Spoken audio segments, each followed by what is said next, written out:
Welcome, everyone. I am Christina Davis, Director of the Program on U.S.-Japan Relations. I am absolutely delighted today to be welcoming to join us Joseph Nye, who is the University Distinguished Service Professor Emeritus at Harvard University. He is, of course, well known to all of us here at Harvard, where he taught on the faculty at the Government Department for 6 decades after receiving his PhD degree from Harvard. He is also no stranger to the CFIA. Indeed, reading this incredible book, we discover that his first job as a graduate student was to be a research assistant to Robert Bowie. Yes, Robert Bowie of the Bowie-Vernon Room. And as research assistant, Joe came dutifully to the many seminars of the newly established Center for International Affairs, taking notes, learning and absorbing, which I am sure contributed to his greatness as a scholar and diplomat. But we're really, really excited to have Joe here with us today, along with having been a distinguished professor, one of the most popular at Harvard. I can say when I was an undergraduate, everyone talked about his amazing classes, and I remember nervously going to interview him about United Nations diplomacy as an undergraduate. He also served the university greatly and served as the dean of the Kennedy School and was a director of the CFIA. Indeed, he has also been a great supporter for us in the program of U.S.-Japan Relations, where for many years he served on the Faculty Advisory Committee. He has often been featured as a guest for our seminar series, and he was a distinguished visitor in 2003 and 2004. He is much more than a professor. He is a great individual who has shown the ability to balance being a scholar, a teacher, and a public servant. He served in the Carter administration from 1977 to 79 as the Undersecretary of State for Security Assistance, Science, Technology, where he led the National Security Council Group on Non-Proliferation and Nuclear Weapons. He was the chair of the National Intelligence Council, and he then served as the Assistant Secretary of Defense for the International Security Affairs in 1994 to 1995. During this public service of the Clinton administration, he took a critical step in helping U.S.-Japan relations, where he led the East Asia Strategy Report and strengthened U.S.-Japan security cooperation in what has been called the Nye Initiative. This was at a critical time where it wasn't really clear what direction U.S.-Japan security cooperation would take after the end of the Cold War. Under the guidance and leadership of Joe Nye, U.S.-Japan security cooperation became much stronger. And even outside of government, Joe has continued to do what is called Track 2 diplomacy as a public intellectual to help lead in East Asian affairs. One particular moment was in 2012 when the Senkaku Island dispute erupted and Japan and China were in the middle of a grave diplomatic dispute. He was appointed to lead a group of former government officials to go and talk to leading officials in Tokyo and Beijing, maybe not to solve, but to resolve and soften the crisis. This is just one of many examples of how Joe has been at the front line of U.S.-Japan relations. His leadership was recognized in 2014 when he received the Order of the Rising Sun Gold Silver Star from the Emperor of Japan. As a scholar, this is the latest of his books and is what he will be talking about today, A Life in the American Century. Of course, it is only the latest of many, many, many books. Joe has written scholarly work, Power and Interdependence with Bob Keohane in 1977, with Pathbreaking in 1977. I still talk about it in lectures today and cite it in everything I write. There are a few books that stand the test of time, and that is one of them. But he has also written on nuclear ethics, where he came back from government service on trying to combat nuclear proliferation, and then as a scholar discussed nuclear ethics and wrote a book that would continue to make us think more deeply about these critical issues. Of course, we all know his leadership to reformulate how do we think about power His book, Soft Power, The Means to Success in World Politics, helped to build on his other works on power dynamics in international relations. But today, he is going to be talking about his own autobiography. And it was amazing this weekend to read it because, of course, I am in awe of everything that Joseph Nye has accomplished over his career. But this book shows that even someone who has achieved so much graduated from college not sure what he would do next. Someone who wrote incredible scholarship that we all cite today in graduate school changed direction and started government service not quite sure how to handle bureaucracy and learning the process of delegation. So it really is an incredible story, both about an important time in American history and about how an important figure adapted, grew, and led during those important years. So I really encourage you all to read it. It's a great honor to have Joe with us today to talk about his book and his life. The event is co-sponsored by the Weatherhead Scholars Program of the CFIA, the International Security Program at the Belfer Center for Science and International Affairs of the Kennedy School. Let me please welcome you today.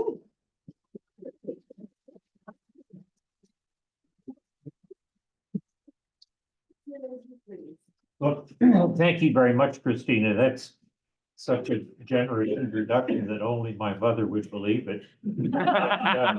I want to pay tribute to you, and before that, to Susan Farr, for creating this program, the U.S.-Japan program.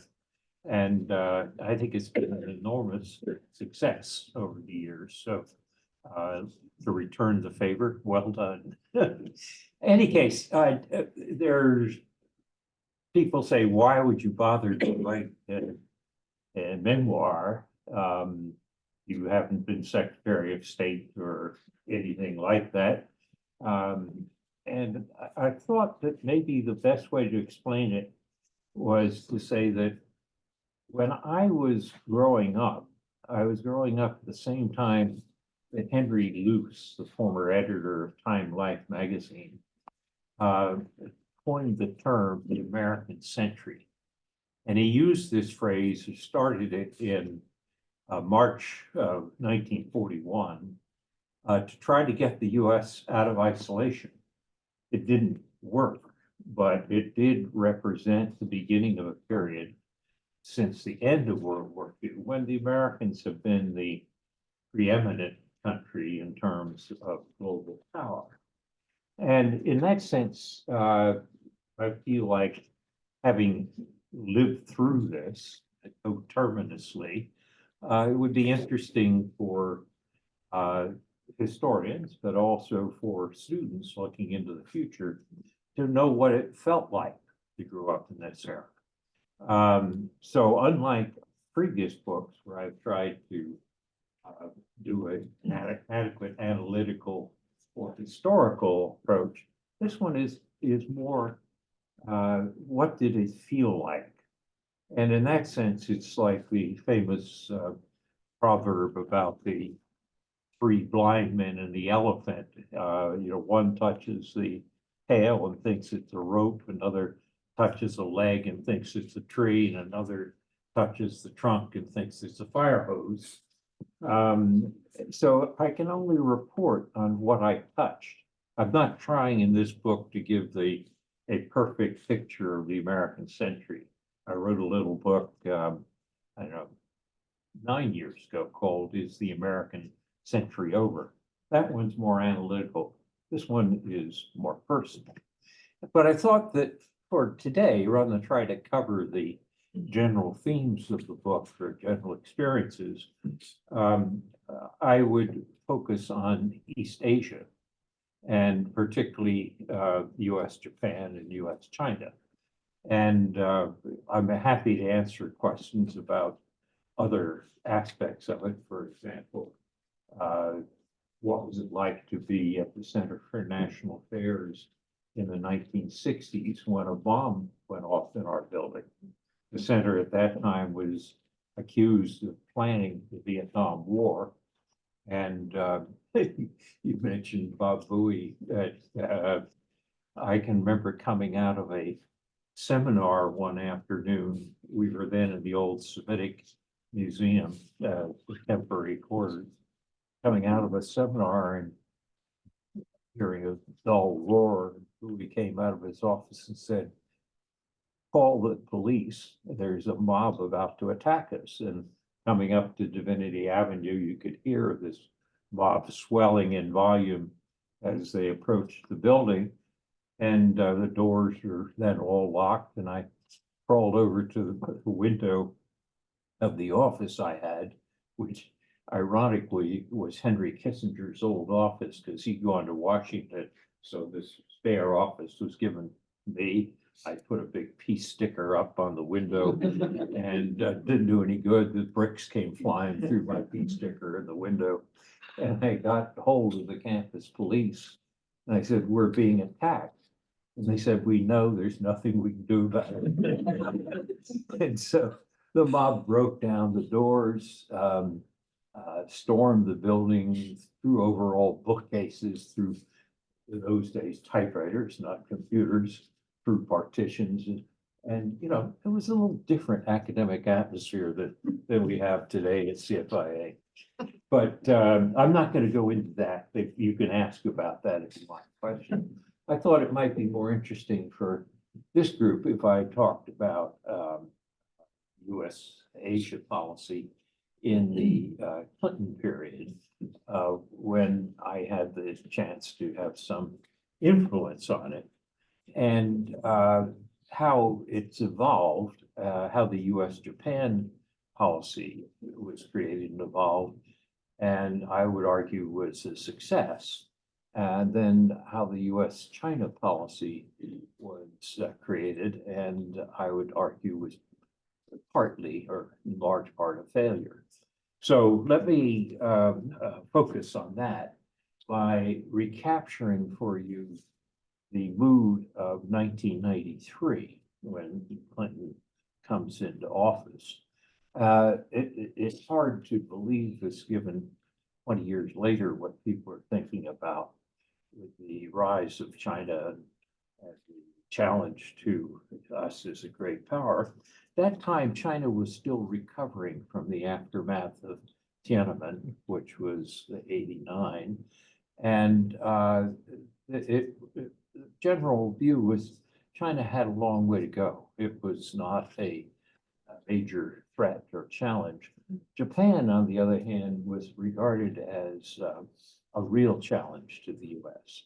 And there were books that were written called The Coming War with Japan. And there are other books going on about how Japan was a threat. Chalmers Johnson, the expert at Berkeley, and others were promoting these views. And in the 1992 presidential election campaign, the general approach was the Cold War is over and Japan has won, and it's the economy, stupid. So the Japanese threat was they were basically taking our jobs, eating our lunch, and leaving us in the dust.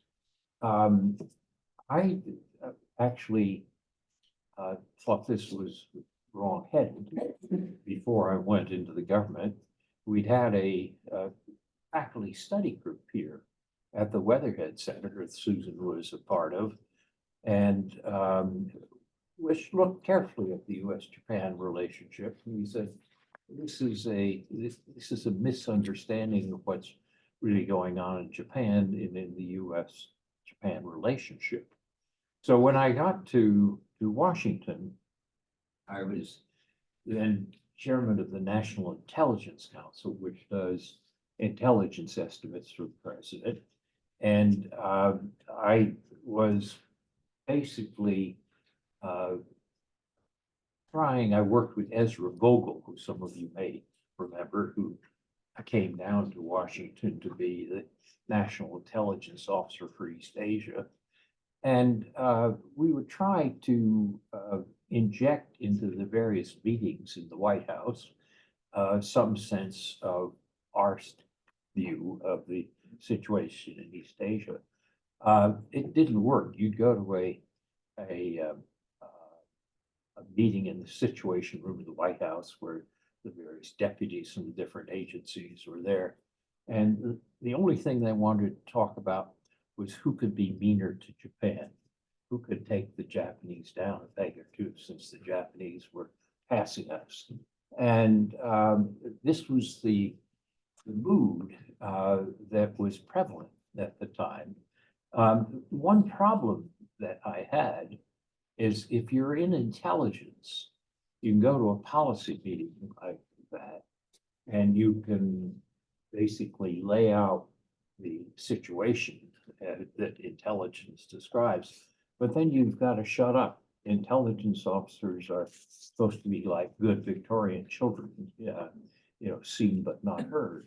So after you do your job of presenting what you say is a factual presentation, then and the policy direction is going in areas that you think are absolutely nutty. Nonetheless, you have to keep your mouth shut. And so that was the situation that I found myself in early 92, which is I felt that the American policy toward Asia and particularly toward Japan was off on the wrong track. And so when Bill Perry, who was then Secretary of Defense, asked me if I wanted to come and be Secretary of Defense International Security Affairs, I took it not because I didn't love my job at the National Intelligence Council. I really did enjoy it, but because I felt if I went to the Pentagon, I could actually pull levers on policy and try to do things to change policy. And that's what gave rise to what Christina called the NIA initiative, which was working with Perry, my thoughts. We decided we wanted to reaffirm U.S.-Japan security relationship as the basis for stability in Asia. And the insight or the view that I had on this is that, and this was helped by Ezra Vogel, who did a national intelligence estimate on the future of China, that China was going to continue to be a rising power. It wasn't clear that it was going to be a threat. Ezra had something like 8 different scenarios for the future of China, and half of them we could live with very easily. Half were more problematic in different ways. But it was clear that China was going to be a major power, a major factor. As I looked at that situation, it reinforced my view, which was Japan was not a threat. And another way of putting it in simplistic terms, that if you have something like balance of power 101, elementary international politics, and there are 3 powers in a region, US, China, Japan, it's better to be part of the 2 than part of the 1. And therefore, if we could reaffirm the US-Japan security treaty and reaffirm the US-Japan relationship, we could have a better basis with which to try to deal with China. And that it sounds now today, looking back, is self-evident or obvious, but at the time it wasn't. In Tokyo, as well as in Washington, there was a view that the US-Japan security treaty was a Cold War relic and should be abandoned.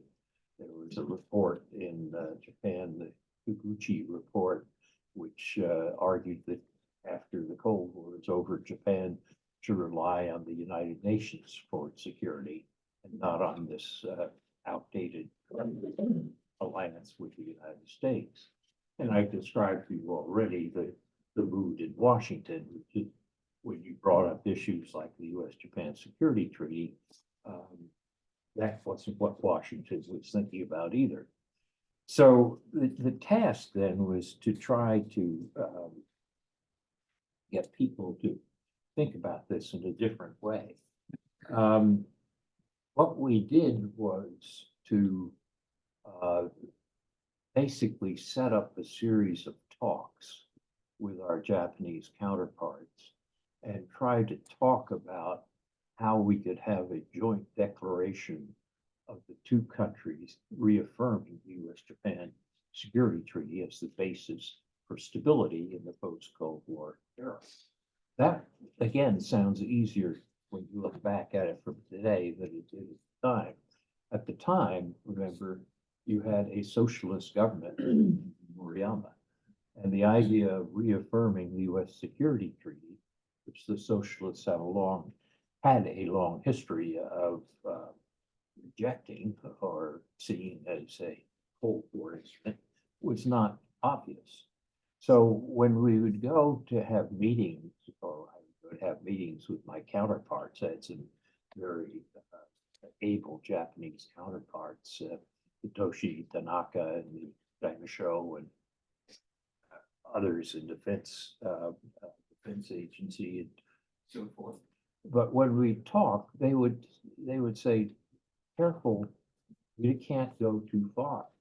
Our political bosses, we can listen to you and agree with you, but we can't go too far because of the politics.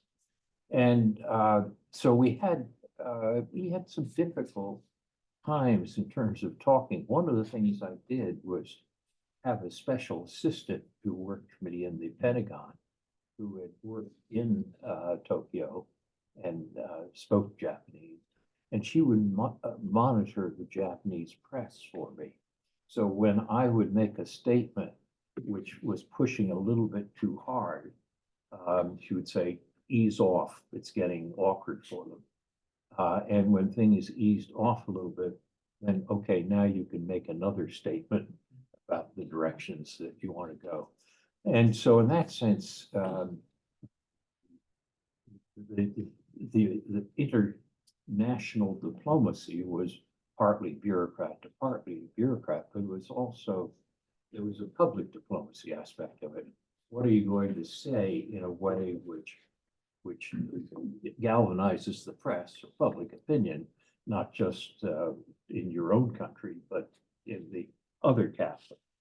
And so a lot of this was a process in which we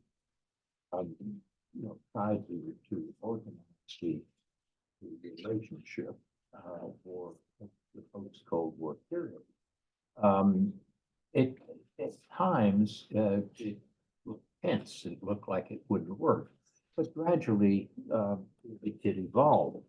But when we finally thought we had it under control, there was a 2+2 meeting in New York, which means the two defense ministers and the two foreign ministers. And what we learned in September of '95, then a group of drunken American Marines had raped a schoolgirl in Okinawa. And boy, that, all of a sudden, all this diplomacy of trying to, organize these two countries to see things the same way, no Japanese politician could say, oh, forget it, on with the talks. And we had to find ways. We had a stand down of troops on Okinawa, profound apologies, and a lot of work to be done of hearing that. What the agreement was is that the U.S. and Japan would set up what was called a Special Action Committee on Okinawa. I would be the co-chair. My Japanese counterpart, Reischauer, would be the co-chair on that side. And we would, and Ambassador Walter Mondale was also co-chair with me on the American side. And we would try to think through the burden that the base in Futemna was placing on Okinawa and reach plans for reducing pressure that was creating. Just to tell you how quickly things work in U.S.-Japan relationship, the plant, the Hanoko plant, which is to replace the Kutemna base, is still under construction. So that's 20 years. But in any case, we survived the rape crisis in Okinawa. And then as we were about to have Clinton come to the APEC summit in Osaka and to meet with Murayama to sign this declaration, the American government shuts down because Newt Gingrich decided to close the government rather than finance the budget. So Clinton can't go to Tokyo. Al Gore goes in his stead, and we get a statement from Gore and Murayama affirming the U.S.-Japan Security Treaty. And then later that's reaffirmed in 1996 when Clinton comes to Tokyo.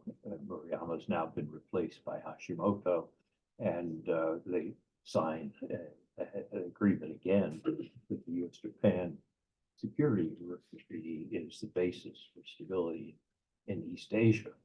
So those are the perils of Pauline kind of progress of how we got a U.S.-Japan relationship back on track from the problems of the early 90s.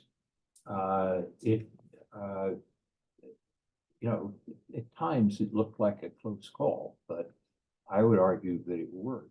And from my recent visits to Japan, most recently last November, I haven't seen the U.S.-Japan relationship in better shape than ever than over the past 30 years. So I think the basis is really for the relationship worked out. Now, what about the other half of the policy? Here I'll be more brief. We had to figure out what to do about China. And our reasoning is, after having settled a balance of power which was stable based on the U.S.-Japan leg of the triangle, then we could try to reach out to China to engage them and to bring them into the international system. And you'll remember the U.S. supported China's membership in the World Trade Organization, and we accepted goods from China in an unbalanced trade relationship. But the general feeling was that as China prospered and became richer, it would follow the paths of other Confucian societies like Korea, South Korea, and Taiwan, and become more liberal at home. We didn't expect it to become a democracy like a British democracy, but we did think that there would be more liberalization. And there were signs of that. If you look in the Jiang Zemin period, there were, you had the growth of non-governmental organizations. You had discussions of human rights. You had human rights lawyers who later were locked up, but at the time were able to press for things. And Tony Sage, who's here at the Kennedy School, was then the Ford Foundation's representative in Beijing. And Sage was basically optimistic at the time about developing a civil society in China.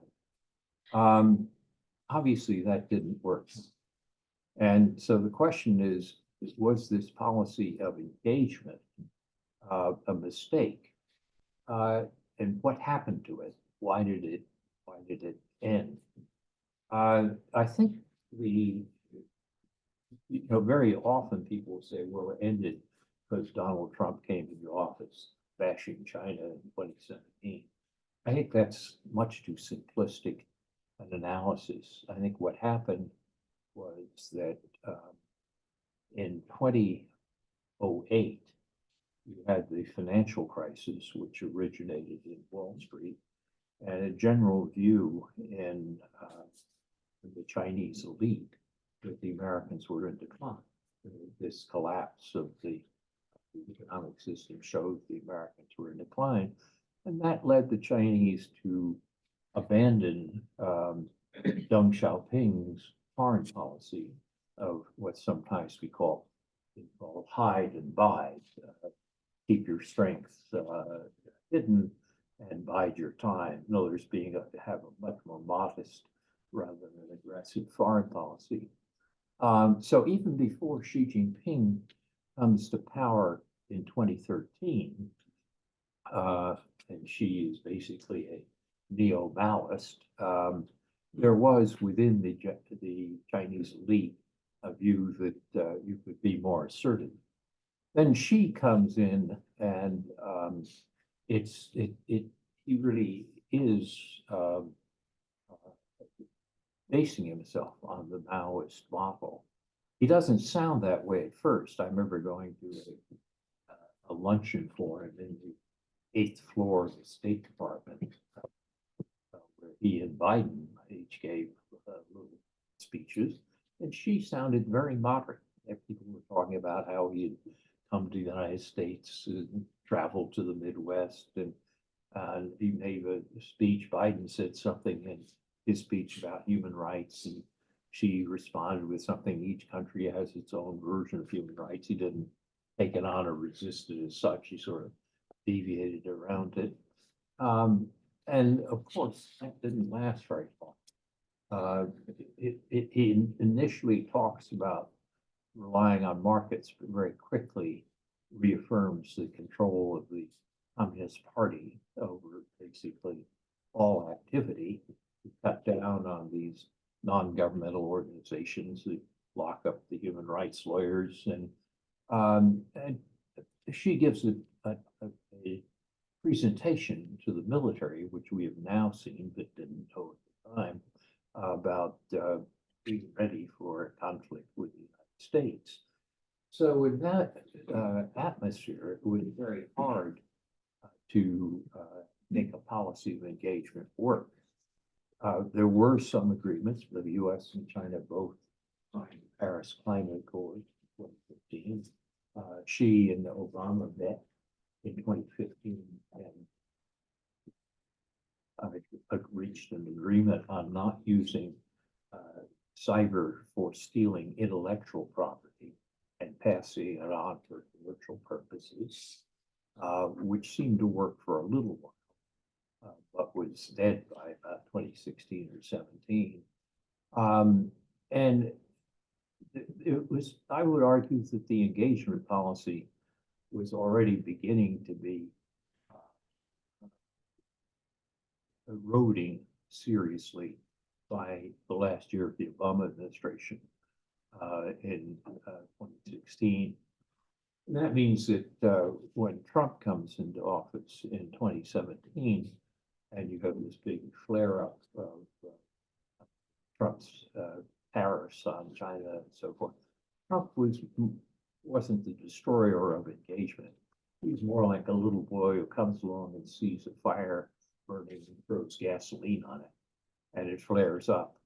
But you ask who lit the fire, it was pretty much China, and Xi's China.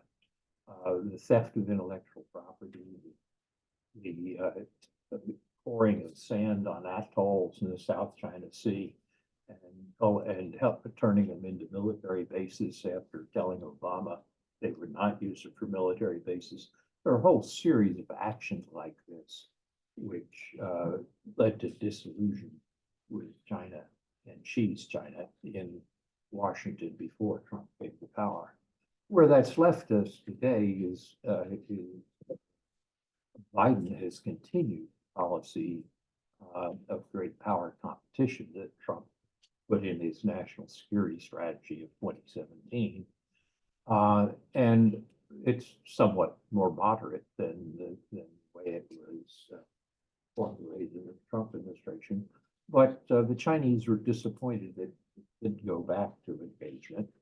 And you had a couple of years after Biden first comes into power where the Chinese basically don't engage.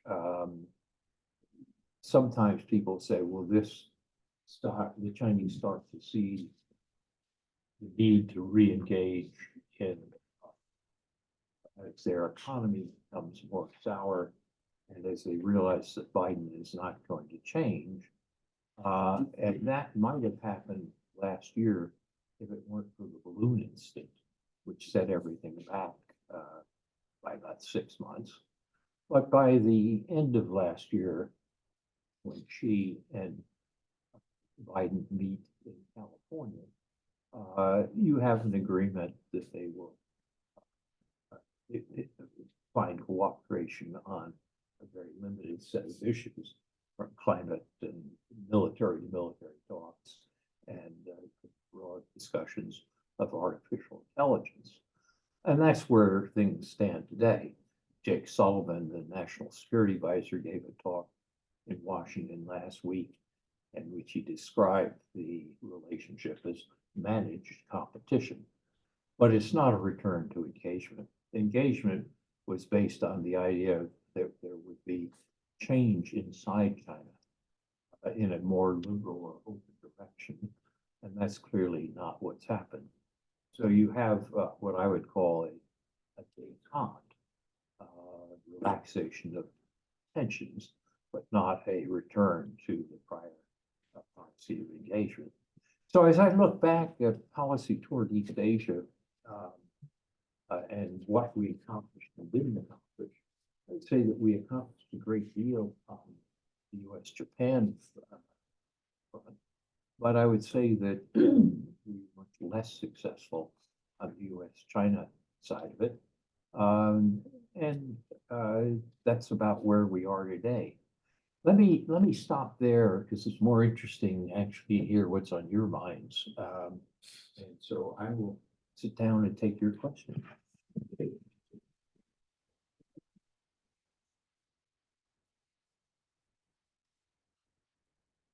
Thank you so much for sharing your thoughts and experiences with East Asia as the focus. I know there are many questions in a full room, and so I will say from the beginning, you may ask one question or comment so that everyone gets a chance. And we're going to start off with Satoshi Ito, who is with us at the program on U.S.-Japan relations. He had been at the Aoyama Shachu research think tank that also works on training politicians, and we're very excited that he's with us this year, and he has the first question. Thank you, Professor. My name is Satoshi Ito, and I study diplomacy under Hitoshi Tanaka. Oh, good. Yeah, and at the University of Tokyo. And I'd like to ask you about the relationship between soft power and historical perceptions.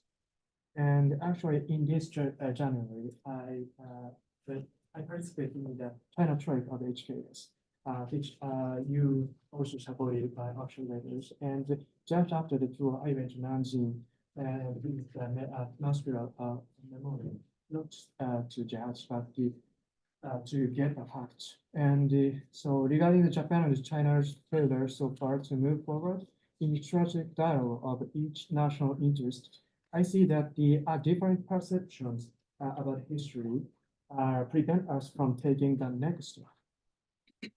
And misperception about possible history may lead next future one. So I would be happy to ask you if you think that issue of history perception is a soft power, and if so, how should the next generation address these issues in terms of the preventing the next war in this region? Well, remember, soft power is the ability to get what you want through attraction rather than coercion or payment. So if we usually think of carrots and sticks, those are hard power. Magnet would be the right metaphor for soft power. In the East Asia, history weighs heavily against countries' soft power. I remember a visit to Beijing in the 90s. And it was clear that there was still a great deal of mistrust of Japan that was left over from the 40s and 30s and 40s. And you can see it today with Japan-Korea relations. Only very recently have you seen some improvement there. So it's hard for Japan to develop its soft power because of these historical reasons. In the immediate area where you had Japanese aggression occupation in the pre-war period. On the other hand, Japanese soft power is very impressive in the rest of the world. I mean, you know, the culture of Japan produces a great deal of soft power. It's just harder in the neighborhood, so to speak, because of history. But it's interesting, if you look at China in 2007, Hu Jintao says that China wants to invest greatly in its soft power. And they spend tens of billions of dollars to do so. But they haven't got a very good return on their investment. And to some extent, it's for the same reason that China has conflicts with a good number of its neighbors. It's very hard to develop an attraction, let's say, in New Delhi by setting up Confucius Institute in New Delhi if your soldiers are killing Indian soldiers on the border in the Himalayas. And so when the Pew Trust, which does polls internationally, did polls asking which countries are attractive, despite all the efforts that China's put into it, paying for this, something like 23 out of the 27 countries surveyed, the US is more attractive than China. I don't know the comparison of Japan with China on that particular poll, but I think the Japanese also were more attractive. So soft power depends upon the eye of the beholder. And in that sense, you're going to get different reactions in different countries. And history does hold back Japanese soft power in particularly Korea and China.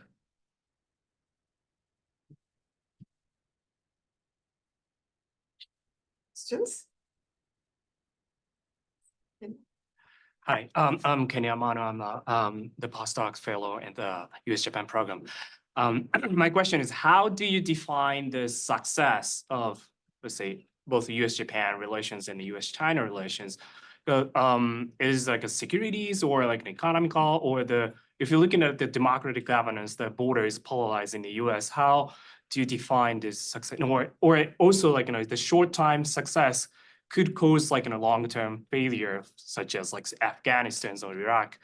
So how do you define success of the US, especially China relations? Well, I think success is always relative. In diplomatic terms, avoiding war is probably the lowest level of managing success. A full open relationship so that people have constant contact, high levels of trade, relatively high levels of trust, such as you see in the US-Japan relationship. That is, if you read a scale from 1 to 10, and I think using measures like that, the US-China relationship is somewhere down around a 3. At one point, I think under Jiang Zemin, it might have been up around a 5. I don't think it ever reached the same sort of relationship as we had with Japan. I remember late at night after we had the formal talks around the table with the green baize and the little flags, we went out to a club. I went out with some of my Japanese counterparts to a club and had a few drinks.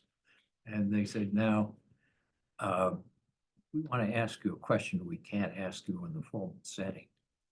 As China grows and its economy grows, why aren't you going to desert Japan? Because you have more to gain from the Chinese economy than the Japanese economy. And I said, well, there are two reasons. One is Japan is a democracy. And the second is Japan is not a threat. And I said, when you solve those two problems, then we can have relations like we have with Japan. So I mean, these measures of success are relative, and you could have a different scale, but that's the kind of scale I would use, and how the U.S. China and U.S. Japan compare on them. Thank you. My name is Takayuki Sugimoto. I'm an associate U.S.-Japan relation and fellow of the Asia Center, and from Japan Ministry of Defense. And I have one question, short question. How would you define this current era? Is it interwar era of the World War, or era of just multi-conflict, or multi-conflict before the World War, or beginning of a new world? What is your definition of the current era?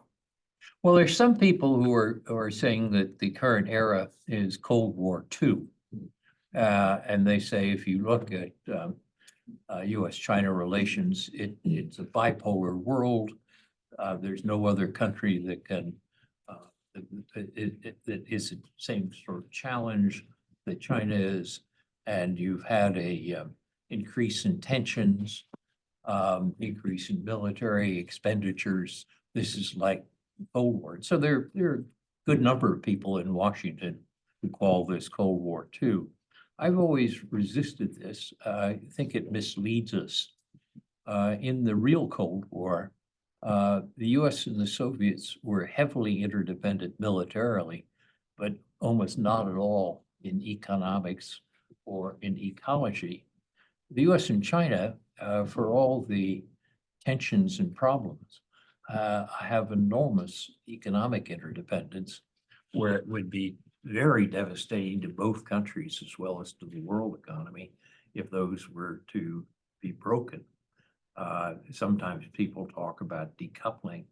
One thing to talk about selective decoupling and chips for certain AI purposes. That's very different from total decoupling, which would be devastating. So there's a huge difference in terms of economic interdependence in the current period from the real Cold War. There's also something new, which is ecological interdependence. The US and China produce 40% of the world's CO2 as a greenhouse gas. And that doesn't do us any good just to control our own emissions, unless we get China to control their emissions as well. So these are differences from the Cold War. This is why I think that calling this era the Cold War II misleads us into the nature of the problems and challenges that we face. But my view on this is, I think, seems to be eroding. More and more people are talking about Cold War II. If you're a politician in Washington and you want to get elected, you don't do so by making kind comments about China. You make it by harsh comments about China. And I think that reinforces that. But if I were to pick terminology, I would say it's a period of either use Sullivan's term,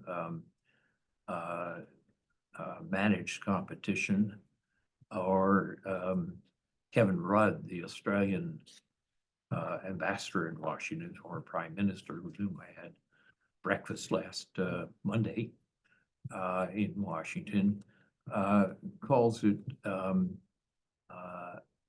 also something like managed competition. Tony Blinken, Secretary of State, has referred to as cooperative coexistence.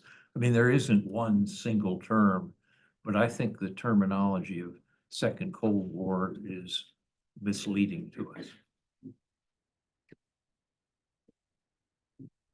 For hands. Hey, Rob. A question about nuclear weapons in East Asia. Currently, the authoritarian states in the region, China, Russia, North Korea, have nuclear weapons. And the non-authoritarian, the democratic allied states, the United States, do not. South Korea, Japan, Taiwan. Are U.S. nuclear weapons, as they're currently deployed, adequate to maintain a stable, determined relationship with nuclear-powered adversaries in the region? Well, I think biggest, I think the U.S.-Japan nuclear relationship, or the credibility of extended deterrence in Japan, is still pretty high. I don't think Japan seriously contemplates a nuclear alternative, and that's partly because of Japan's own history and politics. Korea is a little different, where as North Korea brandishes its nuclear weapons more, you get more talk in South Korea about the need to develop their own nuclear weapons. And that means the Americans have to work more closely with the South Koreans to show that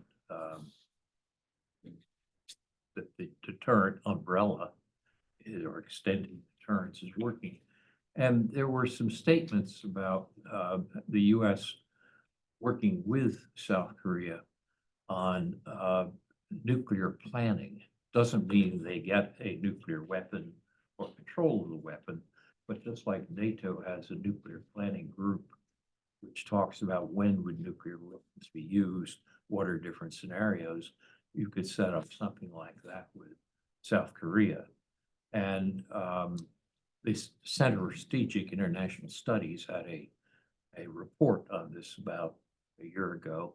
I think Victor Cha was the person who actually wrote it, and saying, you know, we're better off if you don't have a spread of nuclear weapons to all other countries in the region, even if they're democratic, but we have to do more to make our extended deterrence credible. Can you talk a little bit about how you see the future of Russia and this great power dynamic in East Asia? Well, it's interesting that when I talked about the balance of power in East Asia in the 90s, notice I didn't mention Russia. And partly just because Russia was, it was going through its own internal turmoil. And it's also been much more Europe focused. In the last decade or so, there's been more talk about Asia, and you have the Russia-China alliance, and that's made Russia more of a and the relations with Russia now and North Korea, where the Russians used to join with others in resolutions, UN resolutions that isolated North Korea. Now the Russians have turned that around to making it a relationship based on weapons. And so North Korean technology and drones going to Russia and Russian technology going to North Korea. So Russia has become something more of a factor in the East Asian balance of power than it was. But it really is, it's China that's the real player. And Russia is, you know, the Russian economy is what, 10% of the Chinese economy. And Russia's involved in war in Europe. And so in that sense, while they want to maintain the relationship with China, because both Russia and China have a common problem called the United States, but I think Russia is still more oriented toward Europe than it has in Europe than in Asia. And when you talk to some Russians privately, again, with drinks after dinner kind of thing,